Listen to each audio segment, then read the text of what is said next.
ओम सूर्य देवाय नमः। मकर संक्रांति पर सूर्य देव की महाकथा प्राचीन काल की बात है, जब सृष्टि अभी अपने शैशव रूप में थी। दिशाएं मौन थी, आकाश गहन था और पृथ्वी शीतल अंधकार में डूबी हुई थी। तब देवताओं ने अनुभव किया कि बिना प्रकाश के न ज्ञान संभव है, न जीवन, न कर्म और न ही भक्ति।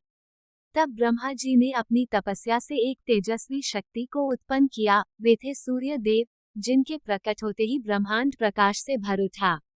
सूर्य देव केवल प्रकाश के देवता नहीं थे, वे समय, ऊर्जा, स्वास्थ्य, धर्म और आत्मबोध के भी अधिष्ठाता बने। उनके उदय से दिन और रात्रि का क्रम बना, ऋतुएं बनी, फसलें उगने लगी और मनुष्य को कर्म का मार्ग मिला। सूर्य देव के रथ को 7 अश्व खींचते हैं, जो सप्ताह के 7 दिन और जीवन की 7 ऊर्जाओं के प्रतीक हैं, और उनके सारथी अरुण हैं, जो उषा काल के देवता हैं।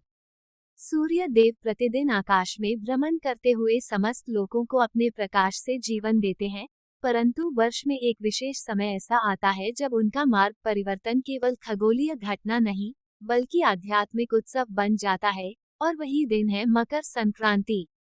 पौराणिक मान्यताओं के अनुसार जब सूर्य देव धनु राशि से निकलकर मकर राशि में प्रवेश करते हैं, तब से उनका उत्तरायण आरंभ होता है। ये वह काल है जब देवताओं का दिन प्रारंभ होता है और पृथ्वी पर सकारात्मक ऊर्जा का प्रवाह बढ़ जाता है।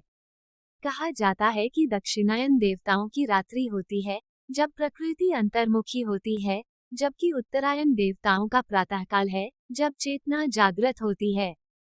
इसी कारण मकर संक्रांति को केवल फसल पर्व नहीं, बल्कि आत्मिक जागरण का पर्व माना गया है। कहा जाता है कि दक्षिणायन देवताओं की रात्रि होती है, जब प्रकृति अंतर्मुखी होती है, जबकि उत्तरायण देवताओं का प्रातःकाल है, जब चेतना जागृत होती है।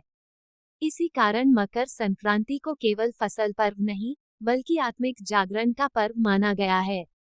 कहा जाता है कि दक्षिणायन देवताओं की रात्रि होती है, जब प्रकृति अंतर्मुखी होती है, जबकि उत्तरायण देवताओं का प्रातःकाल है, जब चेतना जागृत होती है। इसी कारण मकर संक्रांति को केवल फसल पर्व नहीं, बल्कि आत्मिक जागरण का पर्व माना गया है। इसी दिन से जुड़ी एक अत्यंत मार्मिक कथा सूर्य देव और उनके पुत्र शनि देव की है। सूर्य देव के तेज से शनि देव का वर्ण श्यामल था, जिससे सूर्य देव अनजाने में उनसे दूरी बनाए रखते थे।